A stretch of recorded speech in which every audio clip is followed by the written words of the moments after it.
Welcome back to the page. This is episode 8 of the Bodybuilding 365 podcast. Once again, I have on Alex, and we're just going to talk about some prep stories that he's experienced, and then once again dive into some questions and kind of go into that. So, Alex, what's going on? I thought you were in prep, but turns out you weren't. You just do cardio all the time, which is good. Oh no. What are you up to? Yeah, man. Trying to be fat and happy again. I'm getting there. No, this week has been busy, man. With work and everything. Well, most of this week and last week, it's been a lot of overtime going around. So I've been trying to like suck it up as much as I could. Then I have an exam tomorrow actually for it's a promotion class. So we all got picked, like handpicked to go into this class for captain's promotion. So we have that exam tomorrow. It's a 100-question test, multiple choice. It should be easy. And also today I have to type up, we have some practical assignments to do. So I have to just type those up today and just submit them before the deadline and stuff. So once that's over, it's going to be like a sigh of relief. Hopefully though, promotions go out in like 4 weeks or so. So we'll see. It's not too long of a wait. Yeah, no, not at all. But then again, it's just riding on hope. So we'll see. How's everything else with you? It's going. It's all right. I mean, Yeah. With the season starting, we're outside more, so it's cold. Like yesterday, we were outside from like 3 to 6, and it was like 38 degrees out. So yeah. Well, I mean, you're moving around too and everything, so still kind of keeps you warm. Yeah, if I wasn't an outfielder and I was like, say a pitcher, I'm just waiting in line and like throw one baseball way back in line.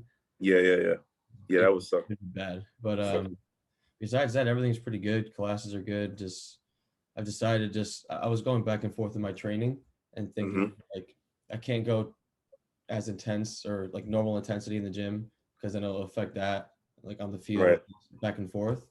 But I was like, I can't go 50% in both categories. I got to put 100 into something. Right. I just started back Monday. So 2 days ago. We just got 100% back into it. Nice, good shit.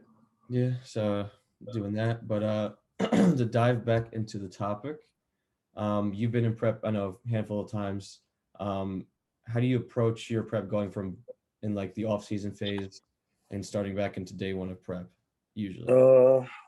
So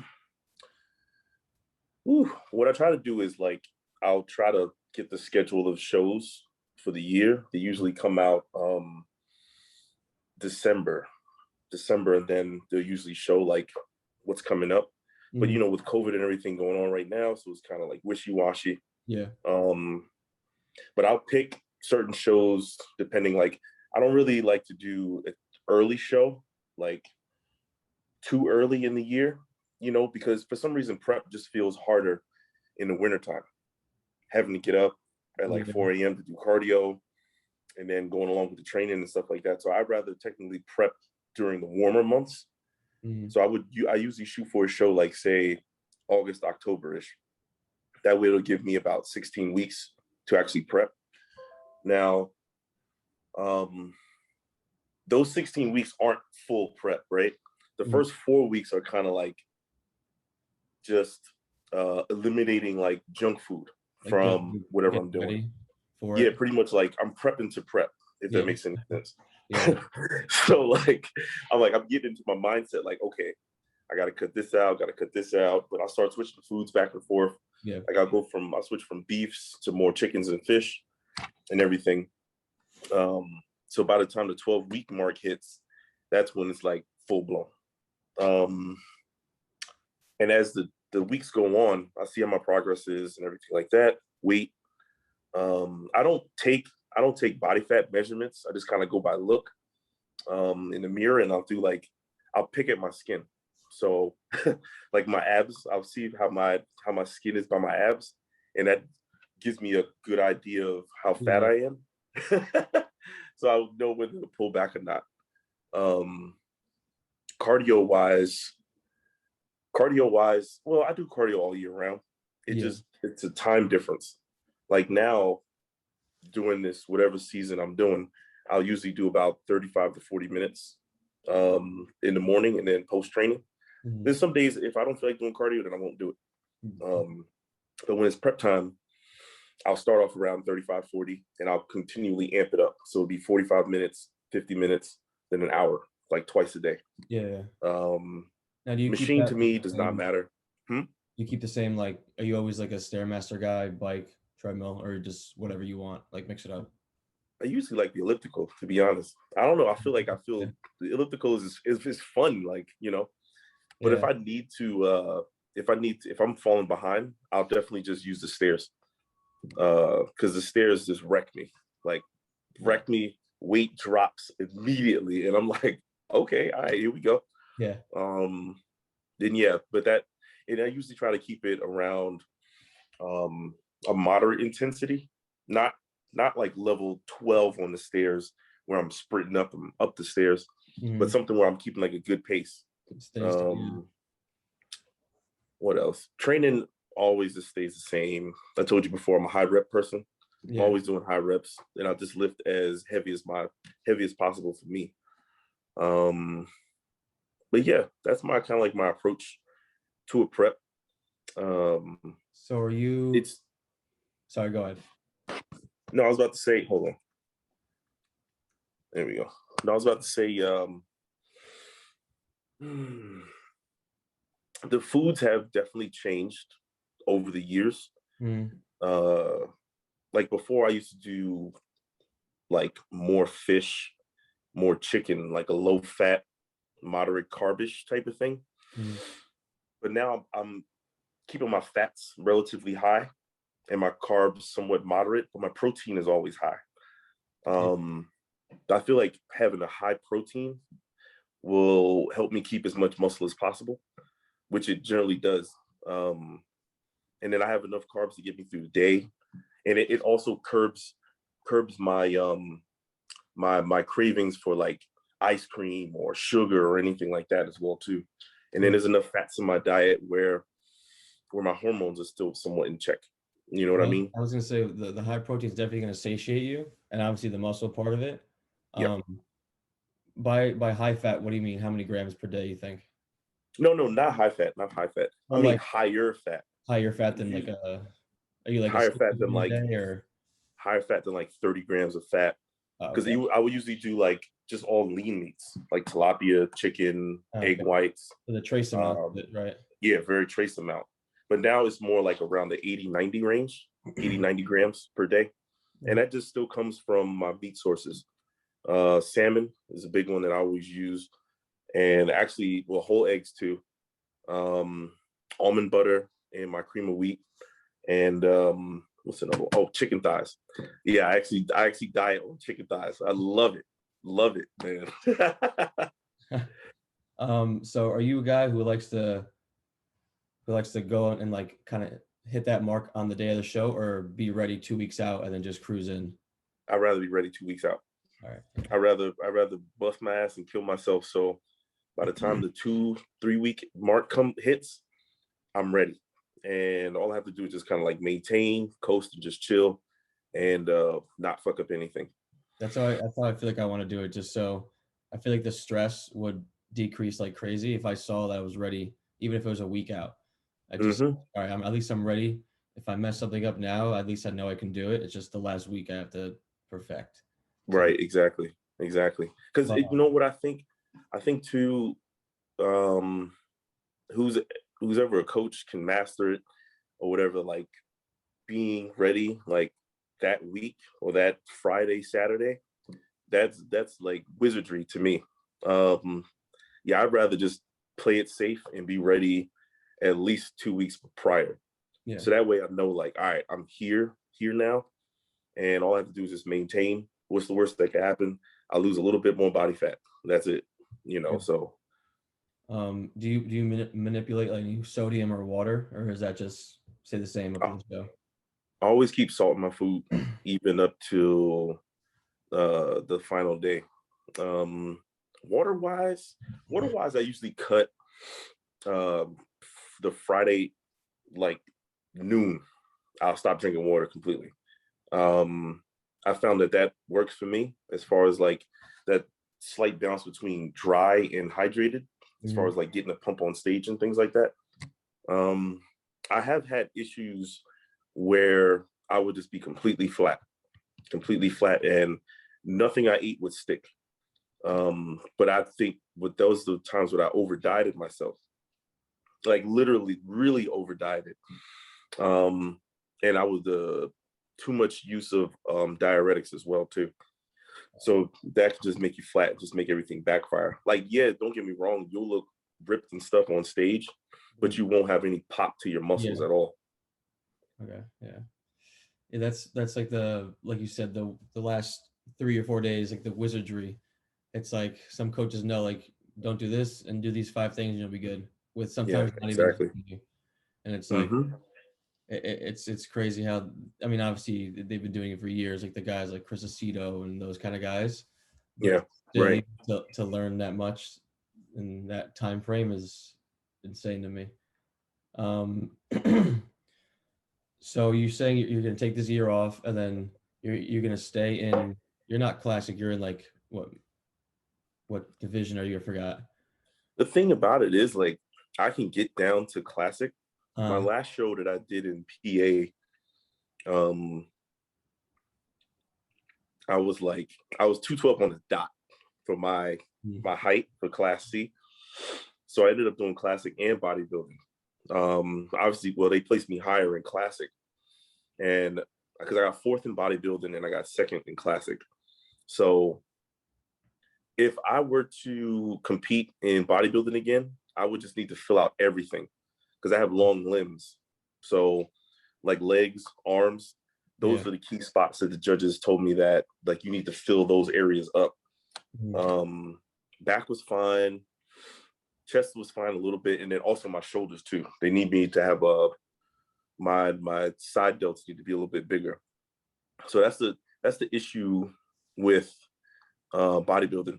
Like I would have to be like 280 in off season, and then diet down to say maybe 240 something, to maybe 230 if that, on stage to do bodybuilding again. But in the long term, I'm not even thinking about it, to be honest with you. I just want to look good. I want to look good and feel happy with myself. You know, I think I'm kind of like, I guess I'm kind of at that stage where I'm kind of like on the other side of competing almost, where it's like, I've been there, I did that, I had fun on stage. Don't get me wrong, I love being on stage and everything, but it's like, I feel like I'm moving on to a point where like, I just want to be satisfied with what I see in the mirror. And I've always been satisfied with what I saw in the mirror when I'm dieting and stuff like that or whatever. But it's like that the need for validation isn't there anymore. Now, I'm not saying that all competitors have this desire for validation, and that's the only reason why they do it. But I'm saying for me personally, but I mean, don't get me wrong. Listen, I've been known to say that shit before, and then 4 months later, I posted a death face picture, and I'm on stage somewhere, and you be like, "Yo, he said he wasn't prepping." Like, what? No, right? You know what I'm saying? So I say that now, but no, that's my thinking. And yeah, prep sucks, right? Prep sucks, but at the end of the day, I think it's still a privilege, because you think about it, like you have the privilege to work out. You have the privilege to eat 6-7 meals a day. You have the privilege to do fucking cardio at 4 a.m. or do whatever your cardio workout late at night type of thing. Yeah, it's all the perspective of where you're at. Absolutely. Because you can easily just not like, you can be the guy, well, I have all these great gyms by me. I can go to all these places to get the food. I even have all the food. I can it's just, it's endless. And it's one of those things that actually I was thinking about the last few days. Because people, going back to the baseball, we were talking about like certain guys in the team seems like they go harder than other guys, and he was like, ask these guys what's going through their head, and it's like, it's perspective. It's, if I'm here, I'm not gonna, why am I gonna go 60%? Right. Exactly. Number one, I want to play in a game. Number two, if I don't go hard, I'm gonna kick myself in the ass and be pissed off. And why not? I'm here. Might as well go hard. Might as well go hard. Might as well do it, man. Fuck it. But going back on, like going on like to 280, if you were to go into bodybuilding, it's one of those things. It's like going from 212 to classic. It's like a smaller difference. But if you go from classic to bodybuilding, like you said, you have to be 30 pounds heavier in the off season and eat that many more food. Yeah, it's crazy. Exactly. Well, like if I was to doing classic, or if I were to do classic, I could hang around 235 and refine on the parts that I'm missing, if anything. But it's like for bodybuilding, and people have told me this, for bodybuilding, it's just like, yeah, of course it's going to take time. It's going to take some fucking training and shit like that, hard dedication, and obviously more food and everything. But it's going to be like a completely different, like, other level, in my sense. And honestly, man, I've been 270 before, and I've held that for about a good 3-4 months, and it is not fun. No.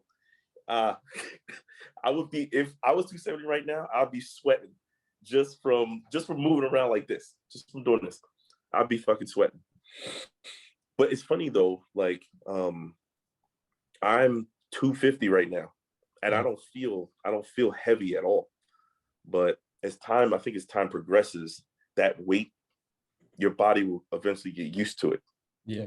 Like my blood pressure is fine and shit like that. My health markers are all good and everything. But ask me what 250 felt like 3 years ago, I'd be like, oh, I can't do it, man. I can't. That's funny. When I was 220 last year and I was fine. And I got to 230 this year. And like, when I first started getting back and like moving around and doing stuff, I was like, what is going on? I was like wheezing sometimes after a lot of running. I was like, I'm good. I just sound like I'm dying. Like, oh man, that's the down part. It's like I'm getting bigger too. Like I'm like 220, I think 5 this morning. But like, I gotta run, sprint every day. So I'm like, all right. But it's definitely a game changer. The good thing is that if I'm last in running, I could be like, I'm 225 pounds. I'm sorry. So, like, what do you expect, man? Of course. Yeah. Like, but I don't think I'll ever be last. I'm good. That's good. But what were we talking about? You're talking about I feel like if you were to stay in classic, you have to just build on those body parts. But if you go to bodybuilding, everything has to get bigger. Everything has to get bigger. Everything has to get bigger. And the thing about that too is judges and like people I know in the gym or random folk that, or either like competitors or like a coach or been in bodybuilding for X amount of years, always say that I've been proportional, like very proportional, my look. And at the end of the day, like, yeah, like everything looks proportional and stuff like that. But I know definitely one of my weaknesses is my legs. So they're going to have to like giganticize. But when you look at me from a dead on picture, like a dead on shot, like you're like, oh, he's proportional and stuff. But for bodybuilding, nah. Your legs need to be fucking Rami's legs, like Andre's always talking about. Off the hip, all the way out. It's like all the way the fuck out. Like I'm like, bruh, all right. No, yeah, that's a different level. I remember watching the prejudging, and I was like, his side chest, side tricep. I was like, that doesn't, like his hand. That doesn't make sense. That doesn't make sense. It's amazing though, man. It's amazing, and all respect and all credit to those guys, those pros. They put in a lot of work. Yeah, he did a lot of work with Dennis James too. The differences between those 6-7 years, I think, it's insane. Like the size was pretty much there, just the conditioning. And then Oh like yeah. these last 2 years, he blew up even more, and then he shredded down. And Yeah, he was doing his diet with Chad Nichols, yeah, this and first Chad Nichols is always a big guy coach, because he coached Ronnie Coleman too. yeah, and obviously he did something right there. So Yeah, exactly. let's see. Let's go back and let's go into these questions I stole from Fuad again. Uh, let's see. Oh shit. Any secret passions, or are you really into anything that no one really knows about? I don't think I've exposed myself a lot on Instagram, to be honest. Like nothing is fucking hidden. Any hidden passions really? Well, I mean, I really like to jet ski during the summers and stuff. I don't own one personally, but I love to go down to the shore, or if I'm on vacation somewhere and they have jet skis available, like I love to jet ski. Fun. It feels like it's just so freeing. Like even even if I'm just jet skiing by myself versus like in a group and stuff, like I would just shoot down as far as I could or whatever, just like sit on the water and just chill and relax. Yeah. And I don't know, it's very peaceful as hell. I enjoy that shit a lot. But as far as like a passion that I do every day, no, not really. What about you? I'd probably say in the last year, just like photography, videography, probably. Okay, nice. Yeah. I got the camera for like YouTubing and stuff. Right. And then my sister actually she's a head coach at like an Orange Theory Fitness. I don't know if you know what that is. Yeah, Orange Theory, yeah, I heard it. Down in Garwood. Right. So one day she was saying just to like take some headshots for like the staff, and then she was like, "I'll just do a little video for everybody," and just like I remember that you posted it on Instagram, right? Yeah. Yeah.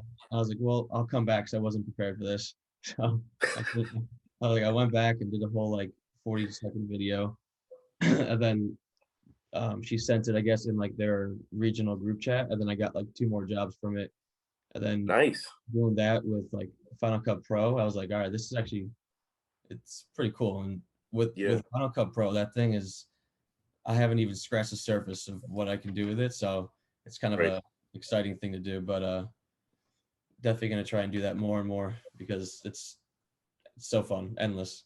Nice. That's good, man.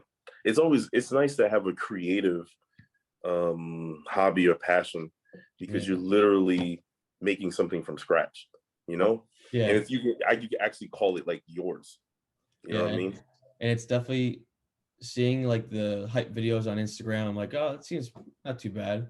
Then like I'm thinking about it and I'm like, all right, I'm planning out shots and like this and that. And like, all right, I have to do a rotating shot on here and then get here. And then it's so much background. Like Right. I'm walking in with a note card and like crossing off things. Nice, man. But yeah. Actually, I think I'm gonna do that because I'll be home April 1st to the 5th. So I'm gonna try and do maybe one more. I don't know, but okay, yeah, do it. Let's see. Is carb supplementation intra-workout beneficial for muscular hypertrophy? Yeah, I think so, because all right, I need to get scientifical here. From my understanding, right? You don't want to be catabolic while you're training. So a way to prevent that is to introduce carbs intra-workout. So it'll keep you anabolic in a sense. Yeah. It inhibits the muscle wasting part, like especially if you have a long, grueling workout and you've already tapped all your glycogen storage, then it would start to eat up some fat, but then again, it would start to, I believe, eat up some muscle as well. Yeah. So having that intra carb source introduced like middle of the workout, it'll prevent that. And I think it will also increase recovery. well, improve recovery, Yeah. and also allow you to push a little bit harder, to break down those muscles a little bit more efficiently, so that when you rest and recover, they rebuild back a little bit better. Does that make sense? Yeah. It's gonna rush that glycogen into the muscle. Yes. So basically, like I think simple sugars like dextrose and stuff like that, and it's only Mm-hmm. like 15 to like 25 grams max that are Right. good. Um, is what like I just started using one. That's like the main. Usually, that's the main component of all of them. Mm-hmm. Yeah, like you said, it's to help with recovery, help with like you're keeping the same intensity throughout the workout. Exactly. Let's see. Why does I'll read it how it's typed. Oh God. Why my lower back is hurt after squat.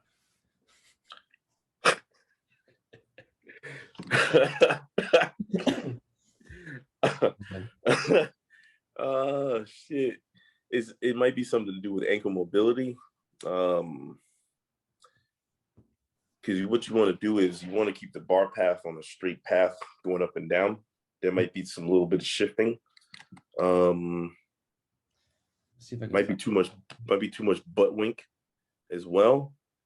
I know a lot of people when they do high bar, when they put it right on that, that little knot at the back, Yeah, when they put it right above there, that obviously is like going to put a lot of pressure on your spine. So I'm assuming that those your lower back muscles are trying to contract to protect your spine in a sense. yeah, So that could be one reason, because you'd be stressing it out. I think another one is after you're at the bottom of the squat and you're coming up, if you're not coming straight up and you're kind of like your butt and back is coming like instead of up, it goes like out and then like, up. yes, yeah, that 'Cause too. that Yep. little portion, it's going from your quads and then lower back and then quads. Yeah, exactly. Yep. And That like was another thing that I was trying to think of. it goes along with like if you don't have a straight up and down bar path, if you're leaning forward, Mm-hmm. especially if you're doing low bar, it's kind of forcing you to lean forward. Then it's gonna be Mm-hmm. on the hips and the lower back, glutes area. But like, yeah, I've definitely felt that before. As I know, like whenever I do back barbell squats, I usually always feel it in my hamstrings and glutes. But I always keep like a wider stance so I can actually to alleviate knee pain. Like if I squat close, my right knee is on fire. I mean, literally, it wants to explode out of my fucking socket. Like even if my knee is following like the direction of my toes, oh no, it doesn't even work. But you know what though? Smith machine squats, close stance for me work all too well with actually hitting the quads, and when I do front squats on the Smith machine too. I've noticed that when I do like my feet right under my hips or shoulders, whatever, I feel like my knees are good and like I feel in my quads, but my lower back tightens up quicker. Yeah. And then Okay. like the last 2 or 3 times I've squatted, I've went a little wider and like my toes a little out. Right. It's like actually, like have you seen Nick Walker's that like safety bar squat? Yeah, I seen Like that width of like my feet, that's how I did it. And like you feel a little more in the hamstrings and glutes obviously because you're wider, but like my lower back, like usually I have to like take an extra minute to like let it like get unflamed. Like the let last that two thing cool down. yeah, the last 2 times I was like, oh, I was good. But yeah, it's definitely like the squat form, like obviously it's easy to go just up and down parallel, but the feet, like that sometimes takes like years to just figure out the exact spot you want to go in. Especially because everybody's body is different. Yeah.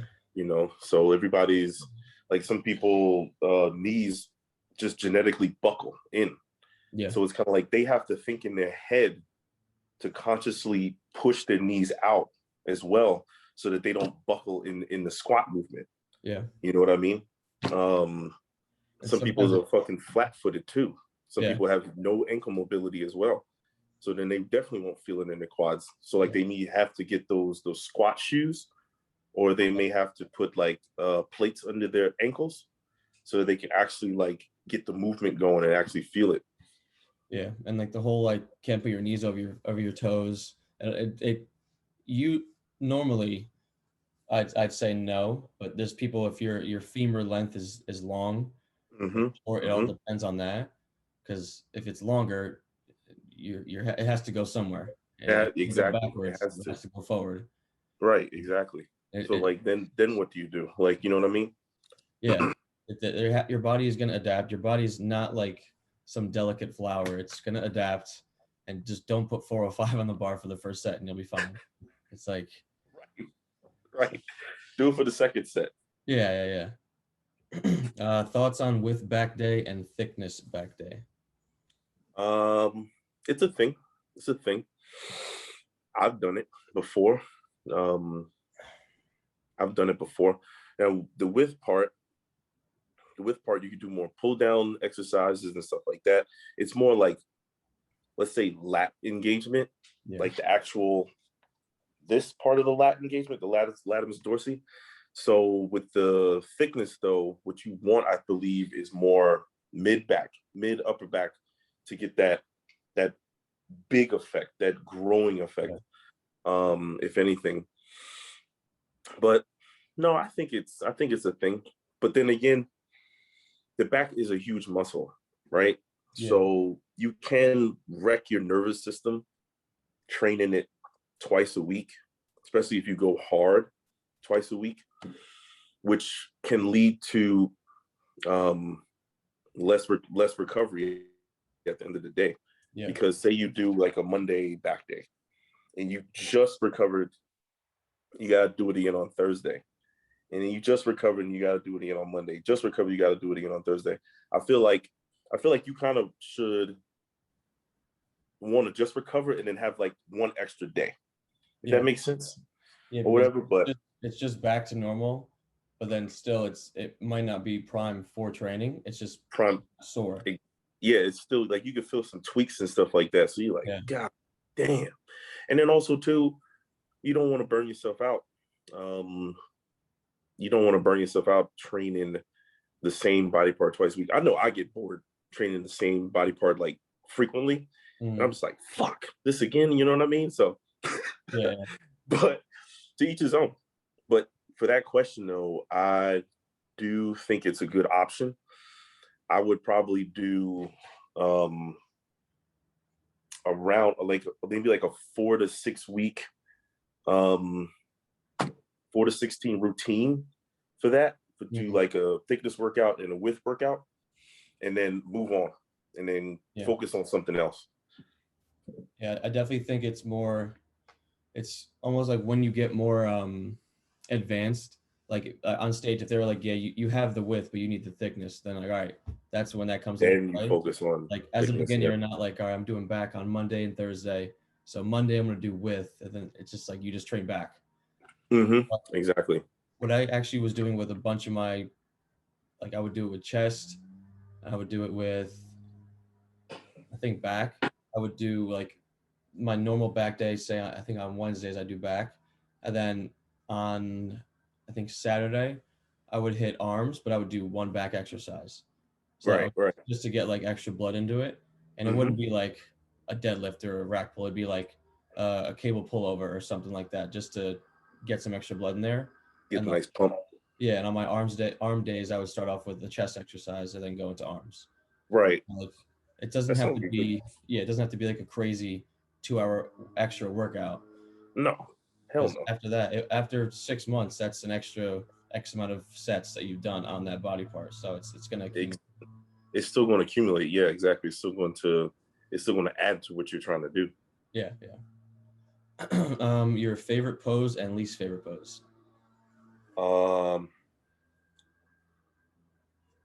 Fuck. I really like the front double bicep, as corny as that sounds, because it's like the first pose that they call. I like that one because I feel like it just shows everything.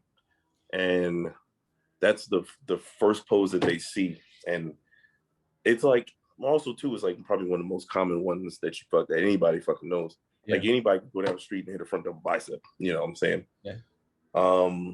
Least favorite though is definitely I want to say ab and thigh. Like you can have fucking abs and shit like that or whatever, but it's just like it's like they're coming back and crunching down and holding it and trying to like breathe, like Yeah. and it's you don't hear it on stage all the time. Guys be like, and it's like, shut the fuck up. Like, what air are you breathing out? Like, there's no more air left. Yeah. You know, but I hate that one. Well, I also do like the rear lat spreads. Love rear lat spreads because I got a big back. So Yeah. of course I'm gonna like some shit that I excel in or whatever. Yeah. Well, let's say if I had to pick one, it'll probably be the rear lat spreads. Yep. To like, and the hate is the fucking ab and thigh. I'm trying to think. Mine kind of goes with the front double bicep. It's like the favorite classic pose. I like doing the one on the hip and then coming up. Right. It Okay. just Nice. like it shows the flow. And as of right now, my least favorite is my side chest. And really? I have a reason for it. So my middle upper back is super tight. So I can't like pop my chest out as much. That's my Okay. reasoning. So like I can turn fine and like twist my lower body and twist my upper body the other way, but I can't puff it out as much as I used to.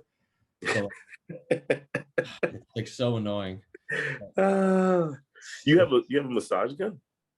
My roommate does, yeah. So I use it sometimes, but it's like I do all like back exercises, like rehab, like stretch and stuff, and yeah. Still. And you might, I don't know if they have a PT guy or girl or whoever there at the school, just tell them like, yo man, just drill my back, like just drill the shit out of my back. And I promise you it'll work. I might have to go to Jose when I go back. Definitely, yeah. Come back April. Gotta go see Jose. Hour right in my back. I gotta go see my man too, man. I've been dipping him for a fucking month now. Yeah, the whole new office, I think, too. Whole new like setup in there. Yeah, I know he said they were expanding in that room, so I think they knocked down a wall and they gave him a little bit more space and everything, which is pretty nice too. Like, yeah. But yeah, I didn't even know. I thought it was a whole different room, but I didn't even know they knocked it down because that was quick. Well, in that case, I might be wrong then. I'm not sure. I haven't seen him after the new room. Let's see. I will. We'll do this one, and then we'll do an interesting one because this one's kind of obvious.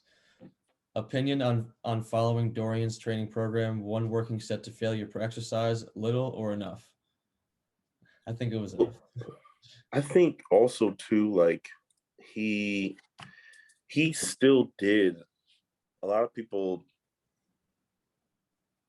He still did warm up sets. Leaders, yeah. The what's the name? But I know people are like, "Oh, one working set." Yeah, this is that, and I'm just like, you put like 405 on the bar, did 6 reps, and then next exercise. And then that was it. Like that's all he did. Like people believe that, and I'm like, first of all, the man has God genetics. Like not any average person can just go ahead and just do that and grow or look the way he looked. Yeah. Do I like his approach? I like all approaches, to be honest.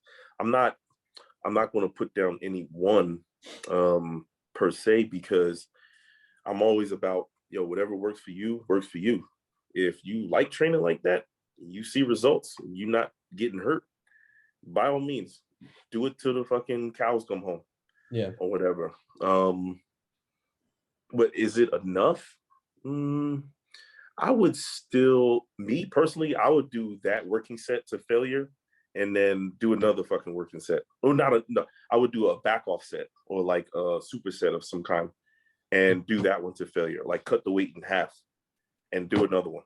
And I would probably fuck around, cut that weight in half, and do another set to failure. But that's the way I like to train because I like to do heavy reps. Yeah, I mean, not heavy reps, a lot of reps. a lot of reps. Yeah. I think it goes without saying that he was able to do that. Well, first off, like you said, he was hyper responsive to everything, but also he lived like a monk. He ate all of his meals. He slept all day, worked out, then did that for X amount of years. So obviously, if he prioritized in the gym, it's going to work even more. But actually, I train like that. The feeder sets going into the one set, and like you said, if I do one working set to failure, I do. So like yesterday, I did 100 flat dumbbell. I did 100 for like 8 reps, and then the next. Did I do it again? Yeah, I did it. I did it again. Got like 8 or 9, and then I moved on to an exercise, and then did a machine press, and I only did one working set, and I dropped it down to like I think 30 or 40 pounds less than that working set, and I just went same tempo, but I aimed for 10 reps. Right. Okay. Nice. And it just like I feel like if you can still do it and you're still going to work, because I've gained the most muscle I've ever had with this split, but you have to be kind of smart and realistic that I'm not on gear. I'm eating a lot of food, but like my recovery is not always there. Sometimes I'm late. It's you have to factor everything in.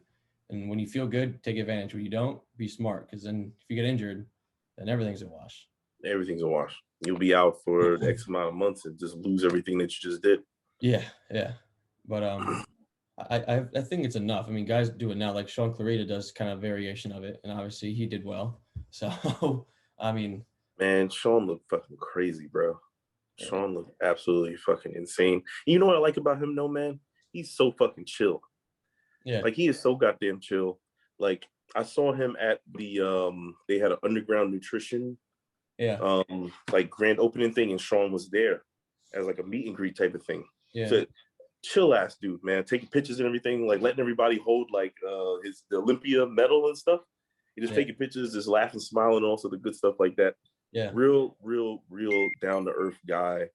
And you don't see that a lot in the industry because everybody has like a fucking stick up their ass and they have to think that, you know, that they're God's gift to earth and all this other stuff like that. But it's like, yo, you're still human too at the end of the day, man. They think that just because they're at that level, they have to be the hood on, don't talk to anybody.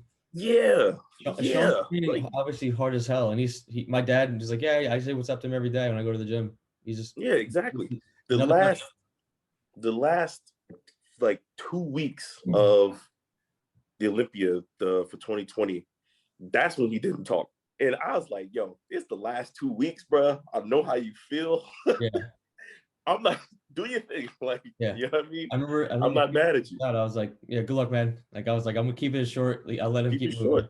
I was like, good luck, man. That's it. Exactly.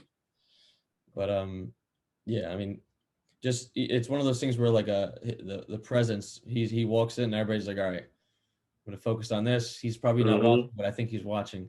So yeah, exactly. It was so funny. I was like, the first time I saw him there, I was like, I'm pretty sure that's Sean Clarita. He has no idea who that was. I was like, I showed him. He was like, oh. And like, of course, next day I was like, Dad, I'm pretty sure that's Victor Martinez. He's like, who's that? Like, oh, this guy. And of course, Akeem's there now. And then my dad was like, Akeem is there. I saw Justin Rodriguez. Yeah. Like a couple weeks ago there too. And then Kai's there. Kai is there. I saw him there too the other day. And I'm like, yo, this is the gym. Like, this is the spot. You know what I mean? And I'm sure I think there's a couple other pros there too that are like low, like I guess a low tier or not as popular as everybody else. But it's still great to just see that, man. Yeah, and some guys are just big and not even like competing, so it's another motivational thing there. But yeah, very true.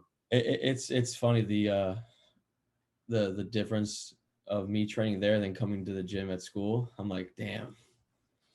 Oh, damn. Miss it, right? You missed it. Like for the gym that I go to is like super small, and like the most people I've ever seen there was like 15 people. Damn. And Yeah. the minimum at Signature is like 80, 60. So yeah, I know that feeling, man. It's weird because it's like some days you just you don't want people to be in the gym, but you still, when you see people, you get motivated to do better. You know what I mean? So I get it. Yeah. It's one of those things, just like I said before, it's like, I know they're not watching because they don't care what I'm doing, but like they're watching. It's like, all right, I have to do this. And sometimes I like to interact with people and talk to people, because after a while you get like gym friends and you talk to and stuff like that you always say hi to and stuff. But now it's like I just go in, I'm in and out like an hour 30 max, go back, and that's it. Good though. Thanks. Let's see. We'll do one interesting one here. Would you rather sneeze every time you blink or cough every time you swallow? I'd rather fucking sneeze, because Really? I like the feeling of sneezing for some reason. Like it feels like refreshing almost. You know how many times you're gonna sneeze? Like right there, you sneeze like 6 times. Yeah, but still, like, yeah, I'm blinking like a bad now, right? But yeah, you think about it. Every time you swallow, you're drinking water, you're eating food. How many times a day? Like, yo, you're gonna be, and then you have food in your mouth, or you got the water or something like that, and you cough, you can choke on yourself. I don't know. I'd rather sneeze. I'll sneeze my fucking brains out. Like, listen, it's not COVID, I swear. I don't know. I might have to go with the cough, because I'd rather deal with the coughing though, because I sneeze aggressively. So I'm good with the coughing. What the fuck is aggressively like any dad that sneezes like that, that's how I sneeze. It gives me an excuse to just like yell. Yo, that's funny, man. Let's see, Yeah, I'll definitely sneeze, because I'm like, my sneezes sound like coughs, but it's like, I don't know, like I like the feeling of sneezing for some reason. We'll do one more. Bring your gym to your home or your home to your gym? I'm bringing home to the gym. Fuck that. Yeah. I hate home. Don't get me wrong. I love the thought of a home gym, because it's right there. You got all the shit, blah, blah, blah. But it's like, I need to be in that atmosphere. Yeah. To actually like do work. I need to be like change of setting. Yeah, exactly. If I'm home and I'm trying to like work out and shit like that, I'm going to be fucking lazy. Then in the end, nah, let me not change it. Nope. Bring it home to the gym. Just give me that room that's right there on the second floor, and I'll be good. Yeah. Just give me a fridge and a stove, a microwave. I'll be all right. Yeah, I'm good with the cardio at home, and then everything else at the gym. I'm bringing the home to the gym. Oh, that wasn't that's not an option. I thought that what? Oh, all right, no, so I'll do cardio at home. It's all or nothing. Yeah, either way, I'll bring the home to the gym. Word. Nah, that sounds good then. But I think we've been on for 50 something minutes. 40, yeah, it's 10:47 right now, so I think it's a good point to end. But I appreciate you coming on. I'm sure. I think you've been on like 4 times out of the 8. I think I've been on like 12 times out of the 8. You're on the first one, and then you're on the 7th and like the 4th. Okay, 4. I think at least 4. You might be right. Honestly, more. Yo, don't you have a game today? Yeah. Right, it's like at 11, right? Man, good luck then. Actually, I have to be at the field at 12. The game starts at 3:30, but okay, all right. Yeah. Nice. Good luck, man. I appreciate it. It's gonna be gonna bundle up there. Nice. Yeah, but yeah, I'm sure we'll talk in between. Maybe I'll give you a break from the podcast. Just hit me up in another month. Yeah. All right, I'll do that then. Yeah.